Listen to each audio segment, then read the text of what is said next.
with, and there was kind of a little bit of hand wringing going on, a bit of a worry, even though Valley Churches United Missions was still moving along and still doing what they do best, which is helping people that need help.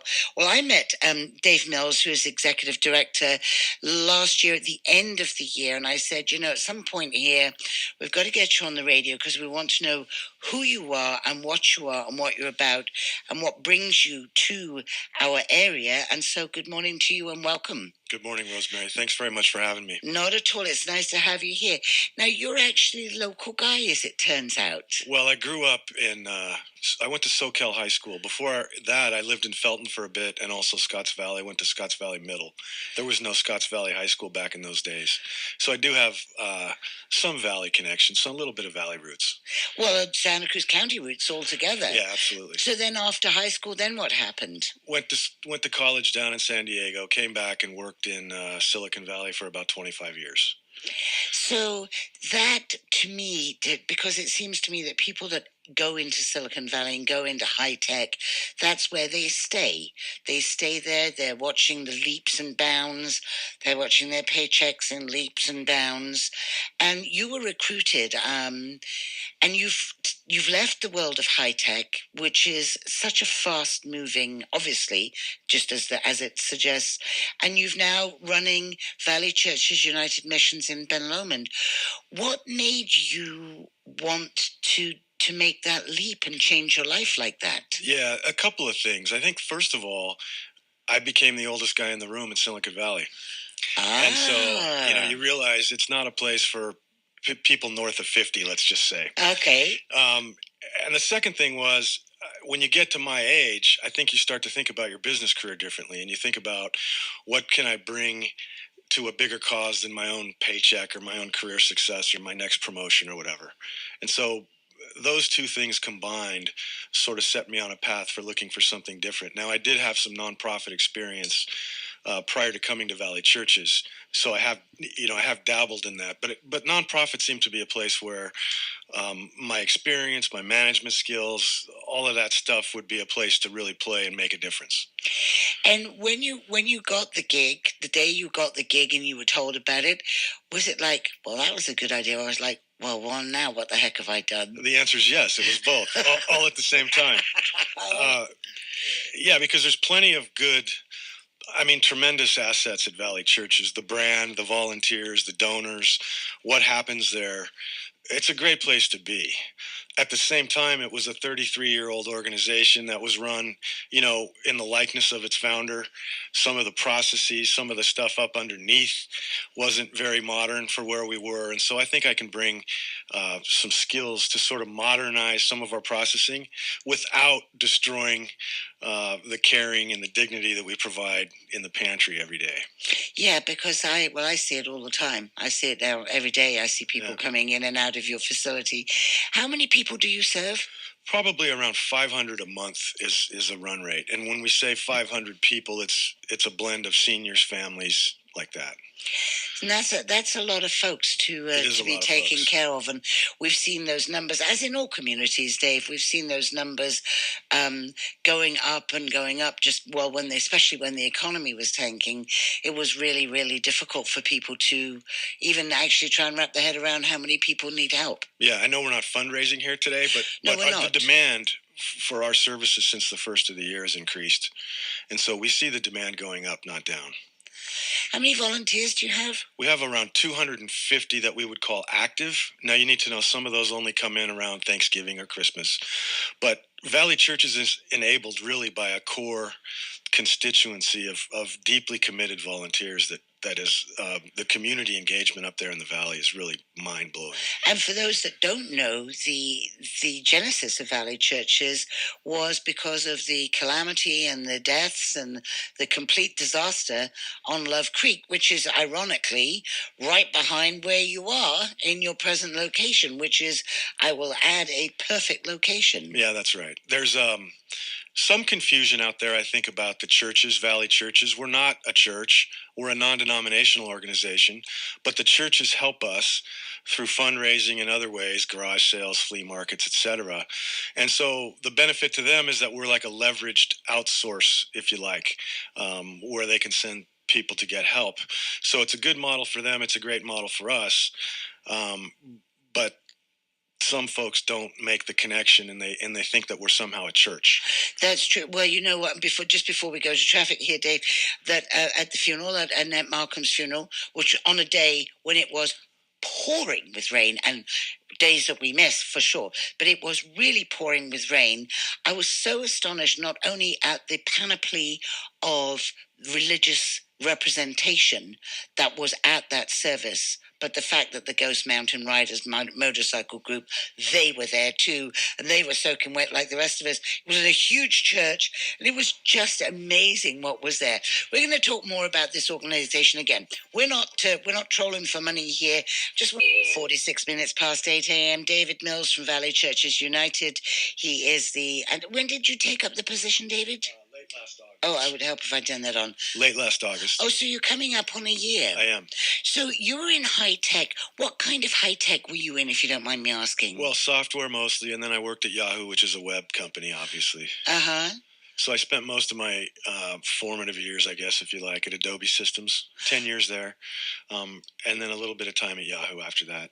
How do you take the knowledge that you gain? Those are big names, Yahoo, Adobe, those are big names, and we know that they're sort of with the Facebooks and the Apple and all of that stuff. Those guys are leading this wherever. I don't know where they're taking us, but they're leading us somewhere. And that's another question. But how do you take that expertise and move it into a nonprofit besides the logical? Is it thinking? Is it the kind of thinking that you have to have when you're in high tech that you can move over to nonprofit? The thing that's the same in both places is the notion of efficiency. And one of the questions I always get asked is how much of every dollar goes on direct services.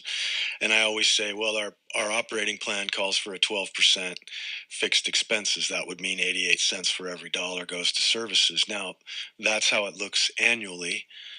Depending on the time of the year, it can be much greater than that. But the whole idea is, what are the metrics that matter in the business? What is it that we're going to look at to manage the business? And then just really focus on those things and not get scattered about things that may not directly impact what it is we're trying to do. So from the high tech side, it's all about efficiency, fast, get there first, kind of see around the corner. Those skills translate well to nonprofits, particularly if you talk about fundraising and sustainability issues. Yeah, because you've got to, as an organization like this, you've got to be looking down the road. It's not just what's happening in your food pantry this week. Right. You've got to be looking at summer programs for kids. Then you've got kids going back to school. Then you've got your Christmas food drive and all of that stuff. Exactly. So if you're in the food distribution business, the cost of food is something you worry about. Where do we expect that to be in 6 or 8 months? If the volunteer base is getting on in age, how do we replace them? These are all things that are very consistent with managing in a high tech business. It's about taking care of your products, making sure your product is excellent, making sure that the people that produce that are informed, you acknowledge them. That's the volunteers that I've been working a lot with. Those things translate very well. You have hipster volunteers. I know a lot of people that volunteer at Valley Churches United, and I would say that they are more reflective of your age and my age. Yep. How do you encourage then young people who are caught up in their very busy lives, because seemingly their lives are much busier now than you and I had when we were in our late 20s and early 30s? How do you engage young people to connect with you and work with you? One of the things I've tried to do is go to places where we maybe haven't been before. So reach out to the high schools, the PTAs. There's a segment of people there that are getting ready to have empty nests. They make very good volunteers if we can snag them at the right time. The other thing I've tried to think about is how can we put more interesting work out there to do and let people really have an impact and let smart, talented volunteers really run with it. And I think we have had some success since I've been there, particularly on the events committee.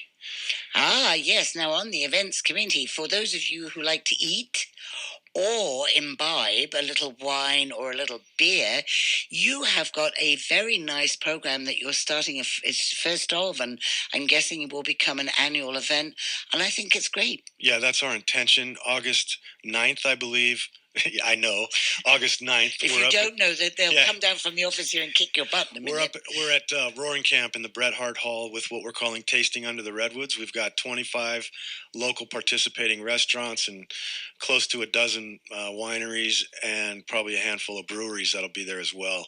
So that's really an event that was invented by some new volunteers that we brought on that thought, well, let's do a bigger community-wide event. And it's something we haven't done in the past, so we're creating it, and it's just been excellent to see how people come together on that and pull that off. Because it's something new and exciting. That's right. And so that's invigorating for volunteers. It is. It really is. You have we would be remiss if we didn't have our conversation, David, and talk about the Lindas. Oh yeah, the Lindas. Because there are two Lindas in your office that I'm guessing when you first came on board made your life particularly easy. They did. Linda Meyer and Linda Lovelace have been at Valley Churches I don't know how many years. Linda Meyer probably 10.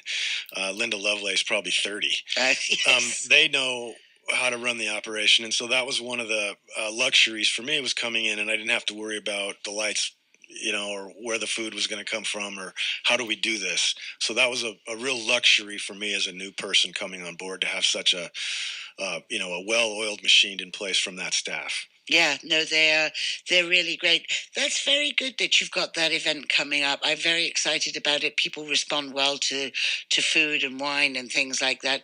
So again, I just wanted to touch on the aspect of religion, because I know that when people hear the name Valley Churches United, they think of you as being a religious organization. Yeah, and our roots really are from sort of compiling or coalescing the support from various churches, and that dates back to the 82 Love Creek slide. Annette could see instantly that there were more than just storm needs, and so that was really the genesis of it. So the churches do contribute to us, and we thank them for that, but we provide sort of a leveraged or an outsourced model for them, and I think that's a good model that they've come to appreciate and that we've come to appreciate. But we are non-denominational, and we are also non-political. We're a straight 501c3, and we help anybody in the community that needs help.